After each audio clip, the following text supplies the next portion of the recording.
সুপ্রিয় দর্শক, সবাইকে স্বাগত জানাচ্ছি টিভিএন 24 টেলিভিশন আয়োজিত নিয়মিত অনুষ্ঠান দ্য ভিউজ। আমি হাবিব রহমান আছি আপনাদের সাথে।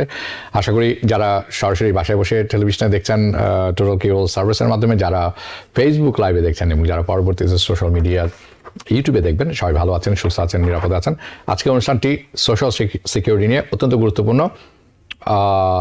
যারা সোশ্যাল সিকিউরিটি পেয়ে থাকেন বা পেয়ে আসছেন তাদের জন্য যেমন গুরুত্বপূর্ণ, আপনার বাসায় যদি আপনার বাবা মা ভাই বোন যারা সোশ্যাল সিকিউরিটি রিসিপিয়েন্ট পেয়ে থাকেন তাদের জন্য এটি গুরুত্বপূর্ণ, আপনার জন্য এটি গুরুত্বপূর্ণ। তার কারণ হচ্ছে, আপনারা সবাই জানেন ইলেকশন ইজ অলমোস্ট হিয়ার, একেবারেই কাছাকাছি ইলেকশন চলে এসেছে।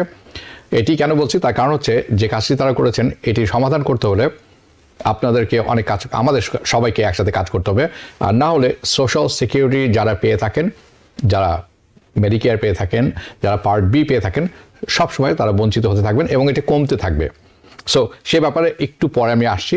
আমি আজকে যেটি আলোচনা সেটা করব, কারণ সোশ্যাল সিকিউরিটি 2025-এর এই যে আপডেটটি এই বছর, আগামী বছর সেইটি বের হয়েছে এবং আমি মনে করি এটি সবার সামনে আপনাদের তুলে ধরা উচিত, কারণ this is really important. Okay, so আমি সহজভাবে বলার চেষ্টা করব এবং সহজভাবে তুলে ধরার চেষ্টা করব। আমরা কিছু রিসার্চ করেছি, সেই রিসার্চের তথ্য আপনাদের সামনে তুলে ধরবো। আপনারা জানাবেন আপনারা কি মনে করেন এবং আমরা কি করতে পারি পরবর্তীতে এটির ব্যাপারে। যদিও আমাদের জনগোষ্ঠী বাংলাদেশি আমেরিকানের সংখ্যা তেমন নয়, কিন্তু আমরা বিভিন্ন জায়গায় যেখানে থাকি বিভিন্ন প্রতিনিধি আছেন, জনপ্রতিনিধি, তাদের সাথে আমাদের যোগাযোগ হয়, কথাবার্তা হয়, সেখানে আওয়াজ তোলার সময় হয়েছে। আমি মনে করি না হলে সবাই বঞ্চিত হবেন কম বেশি। এনিওয়ে, আগে অনুষ্ঠানটি শুরু করি।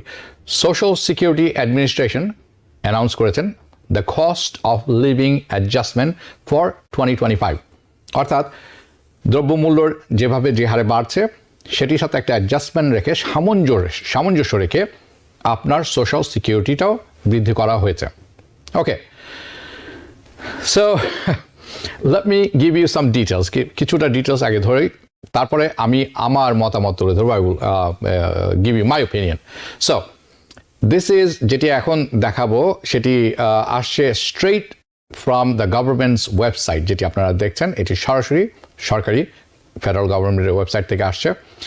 এই যে আপনারা দেখতে পাচ্ছেন এটি সরাসরি আমাদেরকে বলছে যে এই মুহূর্তে in the United States there are 72.5 million, 72.75% American যারা সোশ্যাল সিকিউরিটি বেনিফিট পেয়ে থাকেন এবং তাদের সবার জন্যে 2025 আগামী বছর জানুয়ারি থেকে 2.5% বাড়ানো হচ্ছে সোশ্যাল সিকিউরিটির পয়সা, তহবিল প্রত্যেকের জন্য। 2.5% cost of living adjustment in 2025।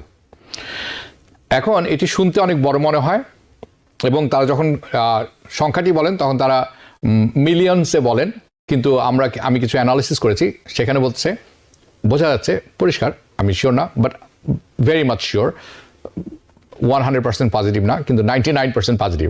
Average recipient যারা আছেন প্রত্যেকেই তাদের মান্থলি সোশ্যাল সিকিউরিটি কিছুটা বাড়বে আগামী জানুয়ারি থেকে। কতখানি বাড়বে?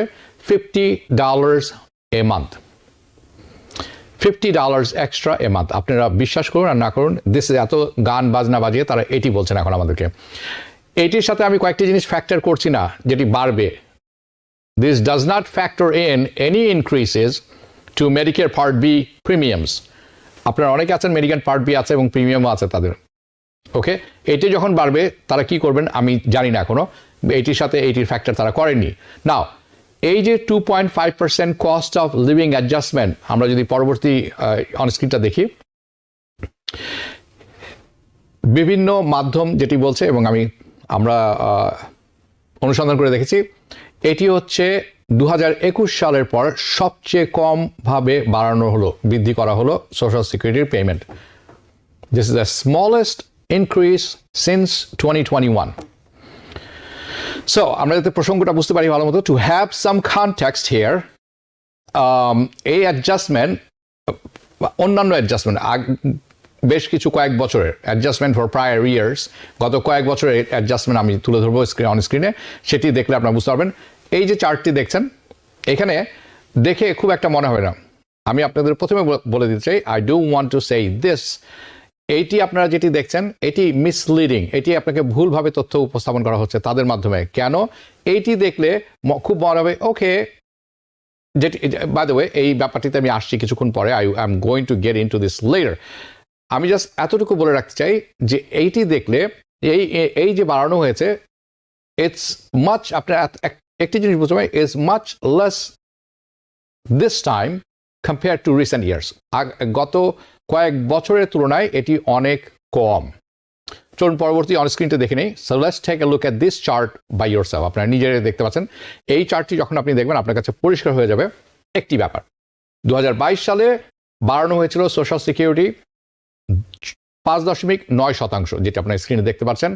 2023 সালে 8.7%, 8.7%। 2024 সালে 3.2%। 2025 সালে এখন তারা বলছেন 2.5%। এটি কমে আসছে। এখানেই কথা শেষ হয়ে গেলে খুব ভালো হতো, কিন্তু এর চেয়ে বড় ভয়ানক অবস্থান অপেক্ষা করছে এবং আমি চেষ্টা করবো সেটিও তুলে ধরা আপনাদের কাছে, কারণ সোশ্যাল সিকিউরিটি তহবিল কতদিন থাকে সেটির ব্যাপারে আমি তুলে ধরবো, কারণ এটির ফান্ডও শেষ হয়ে আসছে।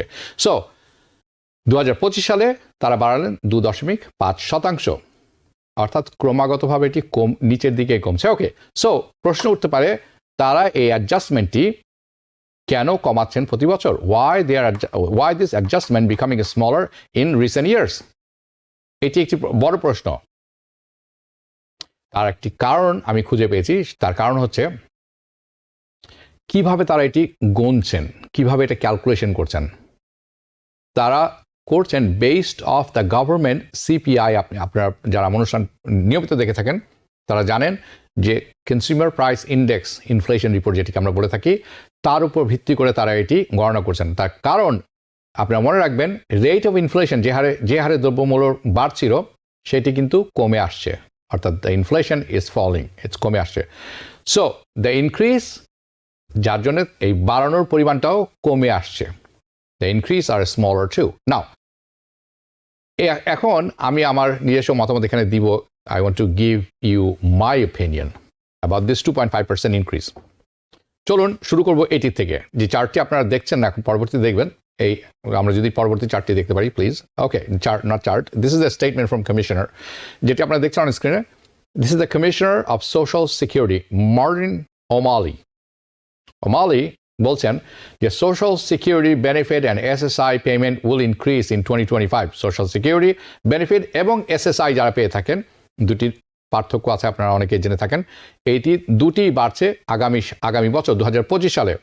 এবং উনি আরও বলছেন জোর গলায়, যার মাধ্যমে tens of millions of American people here will keep their expenses, তাদের keep up with the expenses, excuse me, তারা তাদের খরচের সাথে সামঞ্জস্য রাখতে পারবেন। যদিও even as the inflation has started to cool, আমরা জানি যে ইনফ্লেশন কমে আসছে। This is commissioner O'Malley. Okay, আমার ওপিনিয়ন যে অবভিয়াসলি কোনো সন্দেহ নেই, অবভিয়াসলি যে কোনো ইনক্রিজ, যে কোনো সময় সোশ্যাল সিকিউরিটি এসএসআই বাড়ানো হয়, ইট ইজ হেল্পফুল, কারণ যারা পেয়ে থাকেন তাদের জন্য এটি অত্যন্ত কার্যকরী, অত্যন্ত ইম্পর্টেন্ট একটি জিনিস। Obviously any increase is going to help and it is helpful. আমার মনে হয় এই ব্যাপারে আপনারা কোনো সন্দেহ নেই, আমরা কেউ দ্বিমত পোষণ করবো না। However, this is not enough. এই যে বাড়ানো হলো 2.5%, এইটি মোটেও যথেষ্ট নয়। যারা পেয়ে থাকেন, আপনারা সবাই জানেন খরচ অনেক হারে বাড়ছে। আই নো অনেকেই যারা সোশ্যাল সিকিউরিটি পেয়ে থাকেন এবং আপনারা জানেন তাদের ইবিটি কার্ড থেকে থাকে বা অন্যান্য থাকে, বাট যে হারে খরচ বাড়ছে, স্পেশালি যারা নিউ ইয়র্ক সিটিতে থাকেন, তা আপনারা সবাই জানেন যে cost of living is very expensive because the government is calculating the increase. যারা গভর্নমেন্ট যেভাবে এই অঙ্কটি করছেন, এই যে বাড়ানোর দ্য অ্যাডজাস্টমেন্ট, এটি completely incorrect. They are doing it incorrectly. So আমি যেটি বলছি, আনফর্চুনেটলি ইটস আলটিমেটলি, যেটি আমি বলার চেষ্টা করছি, যে বেনিফিশিয়ারি যারা আছেন, যারা এই মুহূর্তে পাচ্ছেন এসএসআই এবং এসএসএ, তাদেরকে দে আর বিং চিটেড, আন্ডারপেইড। তাদেরকে কম পয়সা দেওয়া হচ্ছে এবং তাদের সাথে এক ধরনের চিটিং করা হচ্ছে। দে আর আন্ডারপেইড, দে আর শর্ট চেঞ্জড, যেটিকে আমরা বলে থাকি। This is A fact. এটা কোনো আমার ওপিনিয়ন না, this is A fact, not an opinion. আমার ওপিনিয়ন যদি জিজ্ঞেস করেন, my opinion is that it is unfair. কতখানি আনফেয়ার সেটি তথ্য সহকারে আমি আপনাদেরকে প্রমাণ দিব এখন। I will back up my claims with this. পরবর্তী যে চার্টটি আপনারা দেখবেন অন স্ক্রিনে, আপনাদের কিছুক্ষণ আগে মনে আছে এই চার্টটি আপনারা কিছুক্ষণ আগে দেখেছিলেন। I just showed you few minutes আগে। These are the priorities increase, অর্থাৎ আগামী গত কয়েক বছর কতখানি বাড়ানো হয়েছিল সেটি এখানে দেখছেন আপনি, right? Okay, and you may believe, আপনি অনেকেই বিশ্বাস করবেন, ওকে 2.5% ইনক্রিজ বাড়ানো হয়েছে, লুকস অ্যাভারেজ এই চার্টটি দেখে, it's not that bad, because শতাংশের হিসাবটি সবসময় শুভঙ্করের ফাঁকির মতো। That is wrong. এই কথাটি সম্পূর্ণ ভুল যদি আপনি এখান থেকে ধারণা করেন, ওকে এটা দেখে অ্যাভারেজই মনে হচ্ছে, তার কারণ আপনাকে ভুলভাবে উপস্থাপনা করা হচ্ছে আমাদের সবার সামনে। এটি ভুলভাবে, দে আর বিং মিসলেড, বিকজ আপনি যদি পরবর্তী চার্টটি দেখেন, লুক অ্যাট দিস ডাটা, এটি আসছে সিনিয়র সিটিজেন্স লিগ, তাদের কাছ থেকে আমরা পেয়েছি সোর্সটি। সো যেটি আপনারা দেখছেন, ইটস আ বেটার ওয়ে, আপনারা খুব ভালোভাবে এখানে বুঝতে পারবেন দ্যাট কি তথ্য এখানে দেখছি। দিস শোজ, এটি দেখাচ্ছে the cost of living adjustment is higher than inflation, অর্থাৎ আপনার যে বাড়ানো হয়েছে সোশ্যাল সিকিউরিটির পয়সাটি ইনফ্লেশনের চেয়ে তার চেয়ে বেশি। ইনফ্লেশন যদি 9% থাকে অথবা 3% থাকে, আপনার সোশ্যাল সিকিউরিটি বাড়ানো হয়েছিল 5%, 3%, 8%, অর্থাৎ ইনফ্লেশনের রেটের চেয়েও আপনার ইনক্রিজ যেভাবে বাড়ানো হয়েছে সেটি রেট উপরে ছিল। So the living adjustment was higher than inflation. কবে? পরবর্তী চারটি আমরা যদি দেখি, ওকে এখন যেটি দেখছেন আপনারা, ইন দ্য 1990s 1990 সালে এবং 2000 সালে the cost of living adjustment, ইনফ্লেশনের সাথে যে লিভিং অ্যাডজাস্টমেন্ট তারা করতেন প্রতি বছর, এটি ছিল হায়ার, অর্থাৎ যে রেইজটি আপনাকে যেটা অর্থটি বাড়ানো হতো সোশ্যাল সিকিউরিটি এবং এসএসআই এর জন্য, ইনফ্লেশনের চেয়ে তার বেশি থাকতো। ইনফ্লেশনের রেট কম থাকতো, বাড়ানোর পরিমাণ বেশি থাকতো, উইচ ইজ গুড। তার কারণ হচ্ছে আপনার পেমেন্ট, আপনার ইনকাম ইনফ্লেশনের চেয়ে বেশি হতে হবে। যদি দ্রব্যমূল্য অনেক বেশি থাকে এবং আপনার ইনকাম তার সাথে সামঞ্জস্য হারে না বাড়ে, সামঞ্জস্যতা না থাকে, তাহলে আপনি কিন্তু কোনো কিছু ক্রয় করার ক্ষমতা রাখবেন না। সো ইন 1990s, ইন 2000 তাদের যে ইনক্রিজটি ছিল আপনার ইনফ্লেশনের চেয়ে বেশি দেওয়া হতো আপনাকে। বাট খেয়াল করে দেখুন 2010 সালে কি হয়েছে। যে ইনক্রিজটির আমরা কথা বলছি, এটির একটি টেকনিক্যাল ওয়ার্ড আছে, এটাকে বলে কোলা, COLA। The Cola increase war less 2010 সালে, less than the rate of inflation. Inflation check, অর্থাৎ ইনফ্লেশন যদি 5%, আপনাকে বাড়ানো হয়েছে 3%, আপনি কিন্তু অলরেডি পিছনে পড়ে গেছেন। This is terrible. If your expense go outpace you, অর্থাৎ go out faster than your income, আপনার খরচ যদি বেশি হয় আপনার ইনকামের চেয়ে, তাহলে আপনি বুঝতে পারছেন আপনি ক্রমাগতভাবে পিছনে পড়তে থাকবেন এবং একসময় শেষ হয়ে যাবেন। সো সোশ্যাল সিকিউরিটি রিসিপিয়েন্ট যারা আছেন, বেসিকলি তারা বিং শর্ট চেঞ্জড, যেটি কিছুক্ষণ আগে বললাম, ওভার পাস্ট ফিউ ইয়ার্স, গত কয়েক বছর ধরেই এটি হচ্ছে। সো আপনি যদি 2020 সালে দেখেন, take a look all the way right, 2020 সালে এটি আরও খারাপ অবস্থায় দিচ্ছে, gotten really really bad, much worse. The cost of living adjustment are far below the rate of inflation. যে হারে বাড়িয়েছেন তারা, ইনফ্লেশন বেড়েছে তার চেয়ে বহুগুণ বেশি, অর্থাৎ আপনাকে বাড়িয়ে দিয়েও কোনো লাভ হয়নি, কারণ আপনার ক্ষমতা কমেছে, বাড়েনি। If you're wondering, should I get my COVID shot? Think about other people.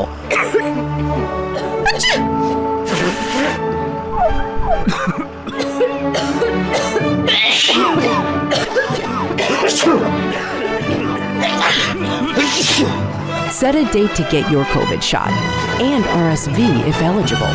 Learn more at nj.gov/health/vaccines. So, you can just look at this chart, পরবর্তী চার্টটি আমরা দেখি। ওকে, এর আগের ওকে ঠিক আছে, এটি আমরা যেটি আমরা দেখছি এটি থাকুক। And 2.5% increase average, it does not look that bad, যেটা কিছুক্ষণ আগে বলছিলাম। দ্য প্রপার কোয়েশ্চেন, আসল প্রশ্নটি হচ্ছে are the cost of living adjustment keeping up with inflation? আমরা যেভাবে আমাদের আয় বাড়ছে, নট অনলি সোশ্যাল সিকিউরিটি বা অন্যান্য ক্ষেত্রে, তার সাথে ইনফ্লেশনের সামঞ্জস্য আছে কিনা, নাকি ইনফ্লেশন বেড়ে যাচ্ছে বহুগুণ। এবং এটি আরও সত্য যারা SSI SSA পেয়ে থাকেন। And the answer is clear cut, সম্পূর্ণভাবে পরিষ্কার, নো। লিভিং অ্যাডজাস্টমেন্টের সাথে ইনকামের সামঞ্জস্যতা এই মুহূর্তে নেই।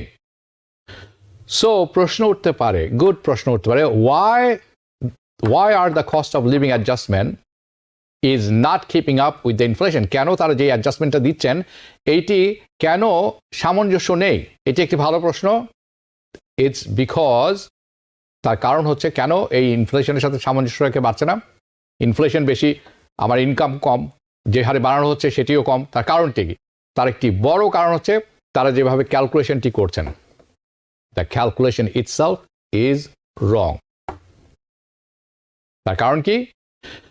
তারা ব্যবহার করছেন CPIW ইনস্টেড অফ CPIE। আপনারা যারা নিয়মিত দ্য ভিউজ অনুষ্ঠান দেখে থাকেন আমার, এই অনুষ্ঠানে আপনাদের অনেকে CPIW CPIE এর সাথে পরিচিত হওয়ার কথা, কারণ গত সপ্তাহে আমি অর্থাৎ ইনফ্লেশন যে CPI ডেটা তথ্য বেরিয়েছিল সেটির ব্যাখ্যা দিয়েছিলাম, এবং প্রতি মাসেই আমি সেটি করে থাকি। প্রতি মাসে একবার করে বের হয়, I think the first or second Friday. Okay, so I have explain this in details. কয়েকবার আমি CPI CPE ব্যাপকভাবে ইন ডিটেলস আলাপ করেছি in my previous programs. Few months, এই দুইটির পার্থক্য কয়েক মাস আগে আমি ব্যাখ্যা করার চেষ্টা করছিলাম। সো একটি কথা এখানে খুবই ইম্পর্টেন্ট, দ্য পলিটিশিয়ানস অর্থাৎ রাজনীতিবিদ যারা আছেন, তারা জানেন দ্য গভর্নমেন্ট যে ক্যালকুলেশনটি করছেন এটি ইনকারেক্ট। ডাজন্ট ম্যাটার কে পাওয়ারে আছেন, কে ক্ষমতা আছেন, ডাজন্ট ম্যাটার। যারাই পলিটিশিয়ানস আছেন তারা প্রত্যেকে জানেন এই ক্যালকুলেশনটি incorrect, it's done incorrectly. So প্রশ্ন হতে পারে, why don't they fix it? তারা এটা ফিক্স করছেন না কেন? And this is where I actually, Safat Madhvi, watching from Miami, thank you. I hope you are safe. A few days ago, hurricane was there. Wahida Zia, hi brother, hello to you. Okay, অলবেনি থেকে আনিসুল ইসলাম দেখছেন, এবং কামরুন নাহার আপনিও দেখছেন, ধন্যবাদ আপনাদের সবাইকে। দিনা খান, ওকে, আপনাকেও। আরে, তো প্রশ্ন হচ্ছে, এই যে সমস্যা, প্রতিটি রাজনীতিবিদরা জানেন যে এটি গণনা করা হচ্ছে ভুলভাবে, দিস ইজ ডান ইনকারেক্টলি। তাহলে তারা এটি ফিক্স করছেন না কেন? Why don't they fix this? এইখানেই একটু ক্রেজিনেস পাবেন আপনারা। Here is the crazy part. Both the Republicans, দুই party, and the Democrats, so both the parties, right, তারা দুপক্ষই এক ব্যাপারে একমত।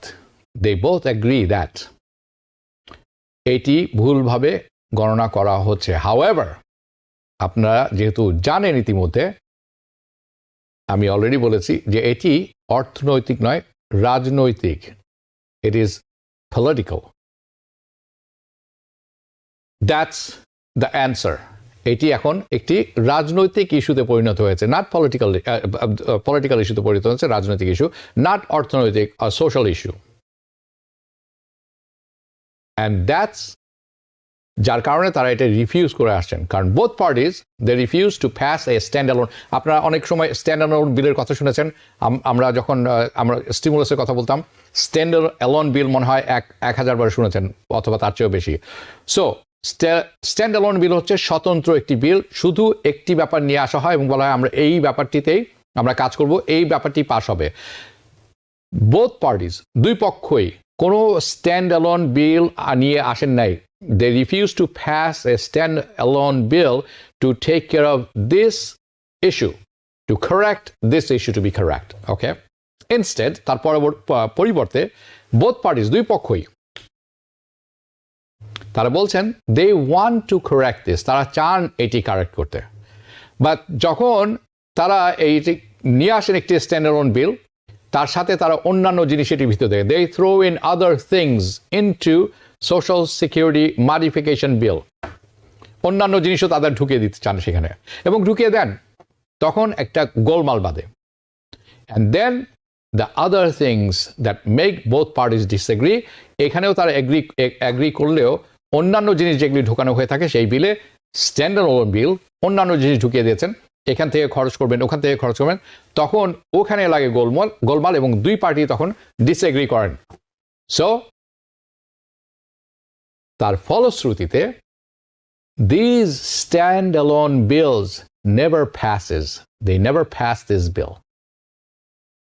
This is how stupid and hypocritical all the politicians are.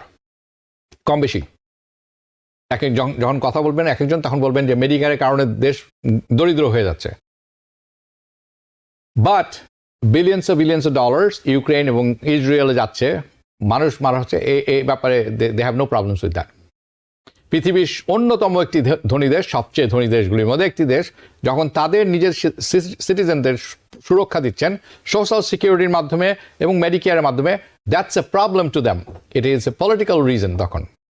So that's the reason, at least the excuse তাদের পক্ষ থেকে, why they are not fixing this, কেন তারা এটি ফিক্স করছেন না এবং কেন ফিক্স করতে পারছেন না। But here is something more, আরও একটি ইম্পর্টেন্ট ব্যাপার, here is something else to think about. অন্য আরেকটি বড় ব্যাপার আমাদের চোখে এসেছে, আমার চোখে পড়েছে, the social security administrations project. They are going to go and insolvent. আমি যদি শেষের ইয়াতে দেখি আমরা, ওকে, যেটি আপনারা এখন দেখছেন, এটি সোশ্যাল সিকিউরিটি অ্যাডমিনিস্ট্রেশনের ওয়েবসাইটে আপনারা নিজেরা পাবেন, আমি সেখান থেকে আপনাদেরকে দেখাচ্ছি। তারা বলছেন তারা ইনসলভেন্ট হয়ে যাবেন, দেউলিয়া হয়ে যাবেন, দে উইল বিকাম ইনসলভেন্ট কবে নাগাদ? 2033 সাল নাগাদ, বাই 2033। এখানে ঘটনা শেষ নয়, এখানে আরও কিছু ঘটনা আছে যেটি আপনারা দেখছেন, এটি লেখা আছে তাদের ওয়েবসাইটে, ইতিপূর্বে যেটা বলেছি। So this is from the trustee report. যদি আপনারা কেউ যান, আপনারা দেখবেন একটি রিপোর্ট আছে, রিপোর্টটির নাম হচ্ছে ট্রাস্টি রিপোর্ট, সেখান থেকে আমি আপনাদেরকে দেখাচ্ছি। সো যেটি আপনারা এখন দেখছেন, it's a message to the public, যে সবাইকে, সম্পূর্ণ আমেরিকার জন্য এই মেসেজটি তাদের ওয়েবসাইটে দেওয়া আছে, যে 2023 সালে, এবং তারা ইনসলভেন্সি ডেট কবে সেই ডেটটিও দিয়ে দেখছেন, insolvency date where they would cut the benefit. যদি ইনসলভেন্ট না হয়ে যান সেই পর্যন্ত, বা ইনসলভেন্ট হওয়ার আগে, অর্থাৎ দেউলিয়া হওয়ার আগে তারা একটি পদক্ষেপ নেবেন, সেটি হচ্ছে কি, আপনারা এখন যেটি পাচ্ছেন সোশ্যাল সিকিউরিটি এবং এসএসআই, সেটিকে 21% কমিয়ে নিয়ে আসা হবে। They will cut the benefit by 21%, all beneficiaries. যদি না কোনো মেজর পরিবর্তন আনা হয়, they make major changes are made now, এই মুহূর্তে, আগামী কিছুদিনের মধ্যে যদি কোনো বড় ব্যাপক পরিবর্তন না আনা হয়ে থাকে, তাহলে 2033 সালে যদি দেউলিয়া না হয়ে থাকে, তাহলে কিছু ফান্ড যদি পড়ে থাকে, তখন আপনাদের সবার বেনিফিট কেটে ফেলা হবে 21%। I want you to think about this. Okay? যদি রাজনীতিবিদরা, if the politicians made that fix right now, যদি এই মুহূর্তে তারা ফিক্স করে থাকেন কোনো কিছু, and the people, all the beneficiaries get paid correctly, সবাই যারা পাচ্ছেন আপনারা যদি সঠিকভাবে সেটি পেয়ে থাকেন, যার কারণে it would result in a higher amount, যার কারণে যদি ফিক্স করে থাকেন এই সব কিছু এবং সঠিকভাবে আপনাকে পেমেন্টটি দেওয়া থাকে, তাহলে আপনি পাবেন আরও বেশি অর্থ। Think about that. So what would happen if they fix it? যদি কি হবে যদি এটা তারা ফিক্স করেন? Then the beneficiaries, যারা আছেন, would get more money. But that's the thing. এখানে আরেকটি সমস্যা। যদি আপনারা সবাই যারা এসএসআই এসএসএ পাচ্ছেন এই মুহূর্তে, if the people get beneficiaries, the beneficiaries get more money, আরও বেশি অর্থ পেয়ে থাকেন, যদি তারা এই প্রবলেমটা ফিক্স করেন, then আরেকটি প্রবলেম আছে। দেউলিয়াত্ব বলা হচ্ছে এখন 2033 সালে, যদি আপনাদেরকে সঠিকভাবে অর্থ দেওয়া হয় সবাইকে, তারা বলছেন তাহলে আমরা দেউলিয়া হব তারও অনেক পূর্বে। The date would have been earlier than 2033. For that reason, এবং আমি মনে করি they are not fixing this, তারা ইচ্ছাকৃতভাবে এটি ফিক্স করছেন না। না, আপনারা যারা দেখছেন আমি জানি এটি অনেকখানি ভীতির কারণ যে কি হতে যাচ্ছে। This is 2024, 9 years from now there will be no social security, আর যদি থাকেও সোশ্যাল সিকিউরিটি সেটি 21% কমে আসবে, এবং এটি যদি কোনো রকম কোনো কিছু শুরু না হয় তাহলে সোশ্যাল সিকিউরিটি থাকবে না। আমার মনে আছে অনেক অনেক অনেক বছর আগে আমি অনেকে বলতাম I do not believe in social security, আমার মনে হয় বাই দ্য টাইম আমি যখন রিটায়ার করবো I will get no money. তার কারণ কি, কোনো তহবিলই থাকবে না। ওকে, তাহলে কি করতে হবে? I want to tell you this. আপনি যদি সন্দিহান হয়ে থাকেন, if you are skeptical about governments incorrectly calculating, যদি সরকার যেভাবে ভুলভাবে গণনা করছেন আপনার the adjustment amount, I want to give you this piece of information that you cannot argue with. যে তথ্যটি দিব এটার সাথে কোনো আর্গুমেন্ট হতে পারে না। So this is completely outside, এটি CPIE or CPIW, এটা সব কিছুর বাইরে। Okay, this is how it works. তাহলে কিভাবে এটা করে? The government makes the cost of living calculation. আপনারা জানেন সরকার এই কস্ট অফ লিভিং ক্যালকুলেশন করে থাকেন বেসড অন ইনফ্লেশন। ইনফ্লেশনের উপরে ইনফ্লেশনের রিপোর্টের উপরে, তথ্যের উপরে ভিত্তি করে তারা এই রিপোর্টটি করেন। সো তারা এইটি নেন থার্ড কোয়ার্টার হচ্ছে শেষের যে কোয়ার্টার থাকে, তৃতীয় কোয়ার্টার, প্রতি 3 মাসে একটি কোয়ার্টার। তৃতীয় কোয়ার্টারে যে ইনফ্লেশন রিপোর্টে আসে তার উপর ভিত্তি করে তার হিসাব দেন। They take the inflation report from just the third quarter of the year, যে কোনো বছরের তৃতীয় কোয়ার্টারের উপরে ভিত্তি করে অ্যাডজাস্টমেন্ট অফ ইনফ্লেশনের SSI এবং SSA করা হয়। সো আপনি যদি চিন্তা করেন যে rate of inflation was higher, বেশি ছিল না কম ছিল এই বছরই, শুধু এই বছরই চিন্তা করেন, ফার্স্ট কোয়ার্টার, প্রথম 3 মাস কম্পেয়ার টু থার্ড, এই বছর এই তৃতীয় কোয়ার্টারের, the answer is obviously first কোয়ার্টারে অনেক বেশি ইনফ্লেশন ছিল। এবং যদি আপনি সেকেন্ড কোয়ার্টার ইনফ্লেশন রিপোর্ট নেন, সেটি তুলনা করেন তৃতীয় কোয়ার্টারে, অর্থাৎ এখনকার যে কোয়ার্টার শেষ হলো সেটির সাথে, আপনি দেখবেন সেকেন্ড কোয়ার্টারে inflation was higher, the rate was higher. ওই দুটি নিয়ে যদি তারা ফিক্স করতেন তাহলে কিন্তু আপনার অর্থ বৃদ্ধি পেত, right? But that's the thing, তারা first quarter second quarter inflation report নেন না। They do not count in their calculation because তারা শুধুমাত্র দেখছেন থার্ড কোয়ার্টারে কি হচ্ছে। ইন দিস থার্ড কোয়ার্টার, এই বছর the rate of inflation was lower. এই বছর আপনারা যখন দেখছেন গত 3 মাসে আমি নিজে রিপোর্ট করেছি, প্রতিবারই ইনফ্লেশন রিপোর্ট নিচে নেমে এসেছে তৃতীয় কোয়ার্টারে, যার কারণে আপনারা পাচ্ছেন লেস অ্যাডজাস্টমেন্ট, আপনারা পাচ্ছেন আপনার অ্যাডজাস্টমেন্ট, অর্থাৎ যে পয়সাটি পাবেন সেটি কমে আসছে। So this is how screwed up things are, this is how they calculate. So this is just one example, by the way, শুধুমাত্র এক্সাম্পল, আরও অনেক এক্সাম্পল আছে, আমি সেটি আনছি না। The CPIE and CPIW difference in calculation that leads to greater discrepancy, অনেক discrepancy থাকে এখানে, আমি ওগুলো যাচ্ছি না। Okay, that's why you have this problems, এই কারণে আমাদের এই প্রবলেমগুলি হচ্ছে। বাট মনে রাখবেন, these are all governments mumbo jumbo nonsense. The adjustment is not matching up of the rate of inflation, কোনোভাবেই করছেন না তারা। কিন্তু মনে রাখবেন এই অ্যাডজাস্টমেন্টটি সবচেয়ে বেশি প্রয়োজন যারা পেয়ে থাকেন, দ্য রিসিপিয়েন্ট যারা আছেন, SSI SSA, তাদেরই কিন্তু সবচেয়ে বেশি দরকার। খুব ধনী যারা আছেন তাদের কিন্তু এটির খুব একটা প্রয়োজন নেই। If you're wondering, should I get my COVID shot? Think about other people.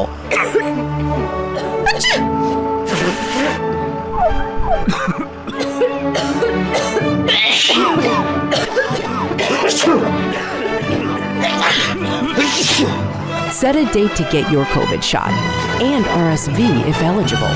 Learn more at nj.gov/health/vaccines. আমি আশা করি এই তথ্যটি আপনাদের কাজে লেগেছে এবং আশা করি আমি এটি এখনও দেখতে থাকবো বেশ কিছু। আমি জানি এটির আরও ডেভেলপমেন্ট আসবে, এই ডেভেলপমেন্ট যেভাবে আসবে আমি আপনাদেরকে জানাতে থাকবো। এখন যেটি হচ্ছে সেটি জানুয়ারি থেকে আপনারা কিছুটা পয়সা হলে বেশি পাবেন। আনফর্চুনেটলি এটি অ্যাডজাস্টমেন্টটি রেট অফ ইনফ্লেশনের সাথে সামঞ্জস্য রেখে বাড়ানো হয়নি। আমি মনে করি এটি কারো কিছু সহযোগিতা হবে হয়তো। পার্ট বি, মেডিকেল পার্ট বির প্রিমিয়ামের কী অবস্থা আমি জানি না এখনও। এটির বাড়বে না কমবে, এটির কি পরিবর্তন তারা আসছেন সেটির উপরে চোখ রাখছি, সেটির একটি রিপোর্ট আসবে। এই সপ্তাহে বেশ কিছু রিপোর্ট বেরিয়েছে যেটি নিয়ে আগামী সপ্তাহে হাউজিং এর মার্কেটের উপর একটি রিপোর্ট করতে হবে এবং সেটি পুঙ্খানুপুঙ্খ রিপোর্ট থাকবে, কারণ ইন্টারেস্ট রেটের ব্যাপক পরিবর্তন ঘটেছে এবং আমি মনে করি বেশ কিছু তথ্য থাকবে খুবই কাজের, সেটি আগামী সপ্তাহে তুলে ধরবো। নাজমুল দিদার বলছেন, জানাব হাবিব ভাই সালাম রইল, আপনার জন্য সালাম রইল। আপনার কথা শুনে ভয় লাগছে, আমরা সবাই ভীত, কারণ এমনটি হওয়ার কথা ছিল না। The richest country in the world, পৃথিবীর সবচেয়ে ধনী দেশ, এখন বলছেন 2033 সালের পরে তারা SSI দিতে পারবেন না, দেউলিয়া হয়ে যাবেন। What kind of nonsense is this? Anyway, এটি ডেভেলপিং স্টোরি, আমরা চোখ রাখছি, আপনাদেরকে জানাতে থাকবো। কিন্তু এই মুহূর্তে আমি বেশ কিছু বিষয় আছে যেটা আপনারা আমাদেরকে প্রায় প্রশ্ন করে থাকেন, যার জন্য আমি স্টুডিওতে স্বাগত জানাচ্ছি Belayet Hossain Belal, CEO and director of Bangla travels. আপনাকে অসংখ্য ধন্যবাদ সময় করে আসার জন্য। আমি প্রথমে দুঃখিত যে আপনাকে অনেকক্ষণ বসিয়ে রাখলাম, বেশ কিছু আলোচনা ছিল। আপনার কাছে বেশ কিছু গুরুত্বপূর্ণ প্রশ্ন থাকবে। আমি জানি ইতিপূর্বে কয়েকটি অনুষ্ঠানে আপনি কাছাকাছি ধরনের ইনফরমেশন দিয়েছেন, কিন্তু তারপরে অনেকের কাছে পরিষ্কার হয় না জিনিসগুলি। আমি চাই আমি প্রশ্নগুলো একটু ভিন্নভাবে আপনার কাছে তুলে ধরবো। আমি চাবো আপনি সময় নিয়ে ব্যাখ্যা করবেন জিনিসগুলো, প্রতিটা জিনিস খুবই ইম্পর্টেন্ট। ওকে, প্রথম প্রশ্ন আমার, বয়স্ক যারা আছেন, আপনারা যারা দেখছেন, অনেকেই আপনারা সিটিজেনশিপ অ্যাপ্লাই করে থাকেন এবং বয়সের কারণে বা বিভিন্ন কারণে, অসুস্থতার কারণে, বিভিন্ন কারণে আপনারা বলে থাকেন যে আমি কিন্তু পরীক্ষা দেওয়ার মতো ক্ষমতা রাখি না, সক্ষমতা রাখি না, যার কারণে অনেকে অ্যাপ্লাই করে থাকে। কিন্তু অনেক সময় দেখা যায় যে এই অ্যাপ্লিকেশন ডিনাই হয়ে থাকে। আমি আপনার কাছে আমার প্রশ্ন, ডিনাই যাদের হয়ে থাকে কি কারণে ডিনাই হয়, কারণগুলো জানা দরকার আমাদের, এবং এটির প্রতিকার কি? চলুন শুরু করি। ধন্যবাদ হাবিব ভাই আপনাকে, ধন্যবাদ TVN এর সকল দর্শককে। হাবিবের প্রশ্ন ছিল অনেকেই যারা ভীত, বয়সের কারণে দিতে চাচ্ছেন না, অথবা ইংরেজি কম জানার, রাইট, অথবা ইংরেজি কম বুঝতে পারেন, অথবা বলতে পারেন, অথবা কম লিখতে পারেন, অথবা অসুস্থ, অথবা রিজনটা হচ্ছে মেইন কারণ অনেকটাই হচ্ছে যে অসুস্থতার কারণে এখন আর ব্রেন কাজ করে না ভালো, শরীরে হয়তো অনেক ধরনের অসুখ বিসুখ আছে, এমন থাকতেই পারে যে রিজনে হয়তো আপনি ভালো মনে রাখতে পারতেছেন না, বা ভালো আপনি আর মেমোরাইজ করতে পারতেছেন না। সো ইমিগ্রেশন অফিসার যদি আপনাকে প্রশ্ন করে, হয়তো আপনি সেটা ভালো করে আপনি বুঝতেই পারেন না যে আমাকে কি প্রশ্ন করলাম, কি অ্যান্সার করব। তো সেই ক্ষেত্রে যেটা হয়, যদি কারো এরকম ডিফিকাল্টিস থাকে 65 and up, চাইলে আমাদের অফিসে আসতে পারেন, আমরা তাদের করি। আর ডিনায়াল যে ব্যাপারটা ছিল আপনার, ওনার কি রিজন ছিল, হয়তো উনি অ্যাপ্লিকেশনের মধ্যে ওই জিনিসটা উনি ভালো করে এক্সপ্লেনই করতে পারেন নাই। সো যদি আপনি ভালো অভিজ্ঞ হন, যদি আপনি জানেন যে আপনার কি করতে হবে, সেই এর জন্য আপনার প্রফেশনাল ডাক্তার যারা এই কাজগুলি করে, যারা আপনার ওল্ড পিপল ওর যারা ভালো বুঝে না, কি রিজন উনি বুঝেন না, কি সমস্যা ছিল ওনার, রিজনগুলো আপনাকে তুলে ধরতে হবে। আপনি একজন প্যারালিগাল নেন, অথবা আপনি লিগাল অ্যাডভাইজার জন্য আপনি কোনো লয়ারে নেন, অথবা আপনি আপনার আব্বার পরিবর্তে কেউ আপনার কাজ করতে পারে, আপনি অ্যাজ অ্যাটেন্ডেন্ট হিসাবে আপনি সাথে থাকতে পারেন, আপনার আব্বার সাথে। ইন্টারপ্রেটার ডেফিনেটলি একজন থাকবে, যে ইন্টারপ্রেটার আপনার আব্বার হয়ে কথা বলবে, যে জায়গায় উনি বুঝেই না, জানে না, ইন্টারপ্রেটার সেটা হেল্প করবে ওই জায়গায় যে ওনাকে দিয়ে হচ্ছেই না কোনোভাবে, ওই জিনিসটা আপনাদের শুধুমাত্র প্রুভ করতে হবে। রেগুলার যারা পারবেন না, যারা ডিনাই হচ্ছেন, অথবা কেউ হচ্ছে বিনা পরীক্ষার জন্য হয়তো অ্যাপ্লাই করে ফেলছেন আপনি, বাট আপনি জানেন না যে কি করতে হবে, কোথায় আপনার মিসিং পার্টটা ছিল, এটা আপনাকে ইমপ্রুভ করতে হবে। ধন্যবাদ। যখন ডিনাই হয়ে আসে সাথে সাথে কি আপনি অ্যাপ্লিকেশন করতে পারবেন, নাকি কিছুদিন অপেক্ষা করতে হয়? কতদিন লাগে? উনি চাইলে এনি টাইম করতে পারেন, অপেক্ষা করতে পারেন, আর যদি মনে করেন না আমি এখনই আবার করতে চাই, ইয়েস ডেফিনেটলি আপনি করতে পারবেন। নতুন করে ফি দিতে হবে? আগের দেখতে হবে আপনার কি কেস ছিল। না, আপনি তো ডেফিনেটলি সিটিজেনশিপের জন্য অ্যাপ্লিকেশন করতে, না মানে কারো ওয়েবার ফিস থাকে, মেজরিটি ওনার ওয়েবার পাবেন, মেজরিটি ওনার ইয়েস ওয়েবার পাবেন, সিটিজেনশিপের ফিস ওনাকে দিতে হবে না, ওকে, বাট উনি আনুষঙ্গিক যদি ফি থাকে ওটি দিতে হবে। Okay, this is a good news. আমি ধরে নিলাম যে উনি ওয়েবার করেননি, অর্থাৎ যদি ওয়েবার থাকে স্টিল উনি এগেইন ওয়েবার নিতে পারবে, আবার ওয়েবার নতুন করে খরচ তার না, ওনার ওয়েবার সিটিজেনশিপের ফিস দিতে হবে না। আরেকটি প্রশ্ন, অনেকেই একটু কনফিউজ থাকেন, তারপর আমি অন্য প্রশ্নে চলে যাব।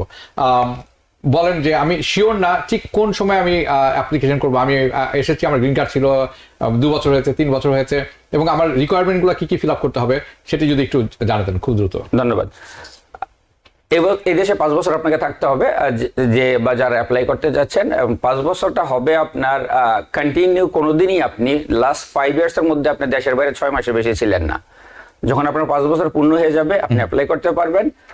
বাট আপনি যদি এভরি ইয়ার 3 মান্থ 4 মান্থ দেশের বাইরে থাকেন, লেটস সি আপনার গত 3 বছর হয়তো আপনার 9 মাস, তাহলে 5 বছর 9 মাস পরে আপনি 5 বছর পরে অ্যাপ্লাই করতে পারবেন, বাট টাইম শুরু হয় 5 বছর 9 মাস থেকে।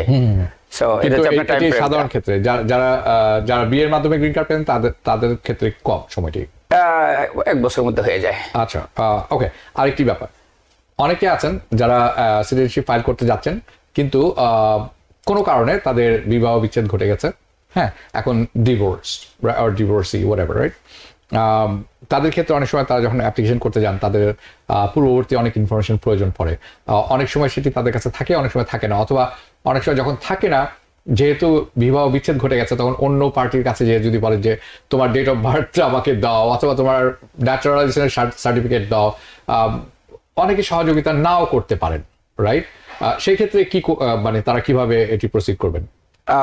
এ জায়গায় আপনার যদি আগে থেকে করা থাকে, ফাইল যদি আপনার থাকে, দ্যার ইজ ইনফরমেশন, ওটা যে আপনি কন্টিনিউ করতে পারবেন, অথবা ওই পার্টি থেকে আপনি নিতেই হবে। ওকে। জেপু খান, ওয়াচিং ফ্রম স্ট্যাটেন আইল্যান্ড, ধন্যবাদ আপনাকে। ওকে, সো এটি আমার মনে হয় এটি আরো ব্যাখ্যার প্রয়োজন আছে। ইট নিডস মোর ডিটেলস, যতদূর আমি বুঝতে পারছি। ওকে, আরেকটি ব্যাপার আমরা ইতিপূর্বে আপনি কথা বলেছিলাম এই ব্যাপারটিতে, যে সাধারণভাবে যখন পাসপোর্টে আবেদন করে থাকেন অনেকে, বেশ সময় লাগছে, এখন আরেকটু বেশি সময় লাগছে বলে আমি শুনছি। এই বিলম্বের কারণ কি, এবং এই কারণটি জানার দরকার নেই, কোনো না কোনো কারণে বিলম্ব হচ্ছে, কারণ আমি জানতে চাবো যে এইটি সমাধানটা কি।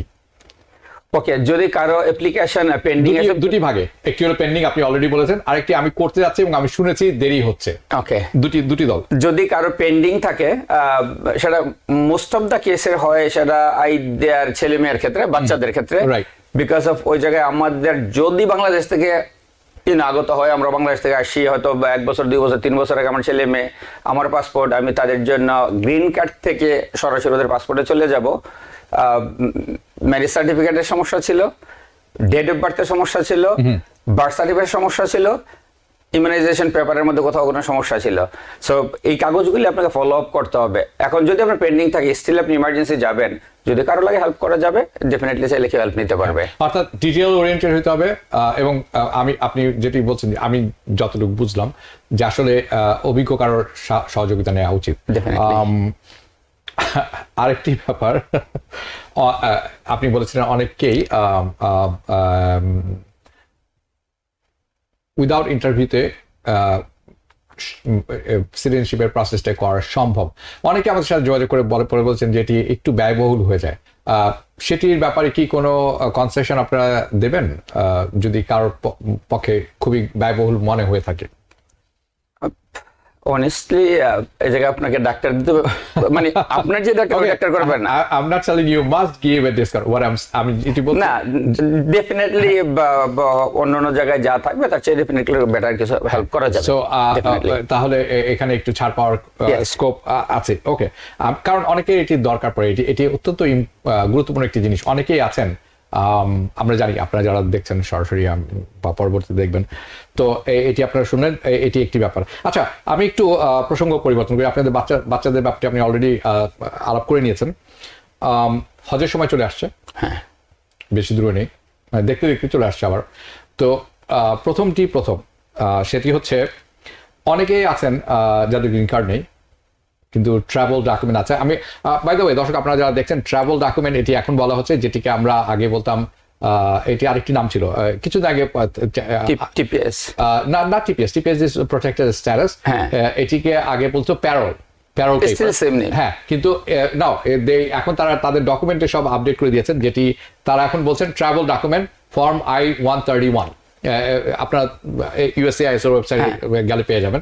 আমি স্ল্যাশ দেওয়া আছে, অর্থাৎ তারা এটি পরবর্তীতে কমপ্লিটলি ট্রাভেল ডকুমেন্ট হিসাবেই বিবেচনা করবেন। ওকে, অনেকে আছেন যারা প্যারোলটা নিয়ে থাকেন বা ট্রাভেল ডকুমেন্ট নিয়ে থাকেন, হয়তো তাদের অ্যাসাইলেম আছে এখানে, অথবা অন্য কোনো কারণে তাদের ওয়ার্ক পারমিট আছেন, কাজ করছেন, তারা হয়তো অ্যাসাইলাম এর কারণে হোম কান্ট্রিতে যেতে পারছেন না বা যা অনুচিত মনে করছেন, কিন্তু ওমরা করতে যেতে চান। তো এই যে ওমরা করতে যেতে চান, তারা কি পারবেন? ধন্যবাদ হাবিব ভাই। যাদের কেস পেন্ডিং আছে সেটা আপনার দুইটা কেস থেকে আরো কেস হইতে পারে, বাট দুইটা ফ্রিকুয়েন্টলি যেটা আমাদের কাছে পরে কাস্টমার যেটা আসে, একটা হচ্ছে অ্যাসাইলাম করা অনেকদিন যাবত, আর একটা হইতে পারে যে আমাদের দেশি বিবাহ করা অথবা বিদেশি বিবাহ করার কারণে এনি রিজনে কারোটা কেস পেন্ডিং অনেকদিন লম্বা। আপনি বিয়ে করছেন সাধারণত 1 বছরের মধ্যে আপনার একটা ডিসিশন হয়ে যাওয়ার কথা, তাই হয় ইন জেনারেল। ওকে, আমি আসতেছি ডিটেইলস। সো সাধারণত আমরা যেটা জানি যে উইদিন এ ইয়ার ডান হয়, কারোটা হয়তো 2 বছর 3 বছর 4 বছর আপনি পেন্ডিং লম্বা সময়। এখন হয়তো দেশে আপনার আব্বা আম্মা অসুস্থ থাকতে পারে অথবা কোনো ধরনের বিপদ আপদ আপনার হতে পারে, এই মুহূর্তে আপনি কি করবেন? আপনি জানেন যে আমার দেশে আমার আব্বা আম্মা বা কোনো একটা ব্যাড সিচুয়েশন আছে, আমাকে যেতে হবে, এখন আমার গ্রিন কার্ড আসে না, আমি কি করব? ডেফিনেটলি আপনি ট্রাভেল ডকুমেন্ট বলেন অথবা প্যারোল বলেন, আপনি ওটার জন্য অ্যাপ্লাই করতে পারেন এবং আপনি এলিজিবল এবং আপনি আপনার হোম কান্ট্রিতে যেতে পারবেন। আমি বলছি যদি আপনার পলিটিক্যাল অ্যাসাইলাম না হয়, ম্যারেজ কেস থেকে যদি হয়, যদি ম্যারেজ কেসটা হয় মোর দেন 1 ইয়ার আপনার কেস পেন্ডিং আছে, এনি রিজনে আপনাকে ইমার্জেন্সি যেতে হবে, ইয়েস আপনি ট্রাভেল ডকুমেন্ট অর প্যারোল, আমরা দুইটাই সেম জিনিস, আপনি ওটার জন্য অ্যাপ্লাই করতে পারেন। ওরা 3 ধরনের আপনাকে পেপার ওয়ার্ক দিবে, আইদার সিম্পল পেপারের মধ্যে আপনাকে পাঠাবে অথবা অ্যাজ ইট ইজ গ্রিন কার্ডের মতো আপনাকে দিবে, উপরে ওয়ার্ক অর্গানাইজেশন লেখা থাকবে, নিচে প্যারোল লেখা থাকতে পারে অথবা ট্রাভেল ডকুমেন্টে বুক হইতে পারে, তিনটাই সেম, তিনটার যে কোনো একটা। কারো কোশ্চেন থাকে ভাই এটা তো অনলি কাগজ, আমি কি এটা দিতে পারবো? এটার মধ্যে আপনার ডিটেলস লেখা আছে এবং কারো ভ্যালিড দিচ্ছে 1 ইয়ার, কারো ভ্যালিড 2 ইয়ার। আপনি আপ টু আপনার এই পেপারে যেটা দিবে, আইদার বুক যা দিবে ওর অ্যাজ এ ড্রাইভার লাইসেন্সের মতো ওর ওয়ার্ক অথরাইজেশনের মতো যে কাগজ দিবে, কাইন্ড অফ লুকস গ্রিন কার্ডের মতো, ওটা আপনার ভ্যালিড। কারোটা 5 বছর এখন শুরু হচ্ছে, 5 বছরের জন্য কারোটা হচ্ছে ভেরি গুড। আমি মনে করি this is a very good news, very good news. Okay, একটি শেষ প্রশ্ন। বাংলাদেশি পাসপোর্ট যাদের আছেন, কিছু আছেন এখানে উইথ গ্রিন কার্ড, কিছু অনেকে থাকেন বাংলাদেশে থাকতে পারেন, তাদের ক্ষেত্রে এই যে এখন যে রাজনৈতিক একটি অস্থিতিশীল পরিস্থিতি খুব ছিল, এখন একটু হলেও স্বাভাবিকতা ফিরে আসছে, তারপরে আমি বলবো না যেটা এখন স্বাভাবিক সম্পূর্ণভাবে, এই অবস্থায় তারা যখন বিভিন্ন দেশে যেতে যাচ্ছেন, তাদের অবস্থা কেমন? ভিসা পাওয়ার ক্ষেত্রে জটিলতা হচ্ছে না কি করতে পারেন? এখন আর নাই জটিলতা, খুব একটা নাই। স্টিল দুবাই শুধুমাত্র আমাদের বাংলাদেশে পাসপোর্টে ভিসা দিচ্ছে না, আর রেস্ট অফ দ্য কান্ট্রিতে ভিসা করা যাচ্ছে, দুবাই ছাড়া। দুবাই স্টিল আমরা একটু রেস্ট্রিক্টেড, বাংলাদেশ একটু রেস্ট্রিক্টেড, সো দুবাই যাওয়া বাংলাদেশের জন্য। আর সৌদি আরবে আগে যারা ছিল আপনার অনারেবল গ্রিন কার্ড থাকলে পারতেন, এখন আর কেউ অনারেবল পাবেন না গ্রিন কার্ড, আপনাকে ফ্লাইটের আগে মাস ভিসা নিতে হবে এবং এটা আপনাকে এয়ারপোর্টে দিতে হবে এবং জেদ্দা এয়ারপোর্টে অলসো ইভেন ইন বোর্ড করতে পারবেন আপনি প্লেনে। আগে যদি গ্রিন কার্ড থাকতো আপনার, আপনি চাইলে অনারেবল ভিসা আপনি জেদ্দা থেকে নিতে পারতেন। এখন গত বছর হজের পর থেকে এটা কমপ্লিটলি রেস্ট্রিক্টেড, মাস আগে ভিসা নিতে হবে যাদের গ্রিন কার্ড। শেষ একটি প্রশ্ন, হজ সামনে চলে আসছে, কোনো কিছু বলার আছে কিনা? যদি থাকে আপনার হাতে 30 সেকেন্ড 40 সেকেন্ড সময় আছে, আমাদের সময় কম। ধন্যবাদ। অত্যন্ত সুখবর যারা হজে যাচ্ছেন 2025, ধন্যবাদ আপনাদেরকে। এবছর থেকে আমাদের অফিসে হচ্ছে আমরা যারা হজে যাবেন তাদের জন্য আমরা রেজিস্ট্রেশন করব, যে ধরনের প্যাকেজ নিতে চান প্যাকেজ আমরা বাছাই করে দিতে পারবো। আপনার হজের আনুষঙ্গিক যা লাগবে সম্পূর্ণ ফ্রি। রেজিস্ট্রেশন করা, অনেকেই আছে যে নিজে করতে গিয়ে হয়তো আপনি পিকচার ডাউনলোড করতে পারতেছেন না, আপনার কোনো একটা জিনিস আপনি রং করে ফেলছেন, এটাকে আর ঠিক করা যায় না। সো আমরা হচ্ছে এবছর থেকে নসুক ইভেন হজ মিনিস্ট্রির আন্ডার থেকে আমরা কাজ করব।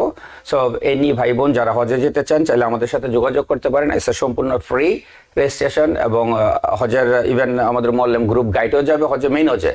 সো যদি কারো দরকার পড়ে যারা হজে যেতে চান আমাদের সাথে যোগাযোগ করতে পারেন, কোনো পে করতে হবে না আপনাদের, ফ্রি। এই বছরের হজ কেন বিশেষত ভাবে ডিফারেন্ট? আমি ডিফারেন্ট বলি না, আমি বলছি যে আমরা এবার শুরু করছি। না সেটি না, কোনো বিশেষত আছে? এটি কি ফ্রাইডেতে পড়ছে? এটি কি বড় হজ? না ওর জন্য না, গত বছরে একটু চাপ বেশি ছিল, এবার চাপ একটু কম আছে বিকজ অফ প্যান্ডেমিকের জন্য অনেকেরই পেন্ডিং ছিল, ঠিক আছে, তো অনেকে যেতে পারে না, তো এবার অনেকে চিন্তা ভাবনা করতেছেন না একটু ইজি রিল্যাক্স আছে, আমি গত বছর যেতে পারি নাই, আমার মিস ছিল, ইয়েস এবার একটু রিল্যাক্স আছে, তারা যোগাযোগ করতে পারেন। আর আমাদের অফিসে যদি কারো ইমিগ্রেশন সংক্রান্ত সেটা আপনি পলিটিক্যাল অ্যাসাইলাম করতে চান, গ্রিন কার্ড যদি লস থাকে, গ্রিন কার্ড রিপ্লেসমেন্ট চান, এনিথিং এর জন্য আপনারা ফ্রি পরামর্শের জন্য আসতে পারেন। Very good, thank you. That এটি অনেকে হেল্প করবে। বেলা আপনাকে অসংখ্য ধন্যবাদ, আপনার কাছ থেকে আমি বিদায় নিচ্ছি। দর্শক আপনারা যারা আমার সাথে ছিলেন আপনাদের কাছ থেকে বিদায় নিচ্ছি। দেখা হবে কিছুক্ষণ পর শুরু হতে যাচ্ছে আবার ডেমোক্রেসি অনুষ্ঠানে। সে পর্যন্ত বিদায় নিচ্ছি। সবাই ভালো থাকবেন। শুভরাত্রি। টিবিএন 24 টেলিভিশন দেখতে আজই কল করুন 7187776556। লগ ইন করুন www.totalcablebd.com। নিউ ইয়র্ক থেকে সম্প্রচারিত টিবিএন 24 টেলিভিশন বিশ্বজুড়ে বাঙালির কণ্ঠস্বর।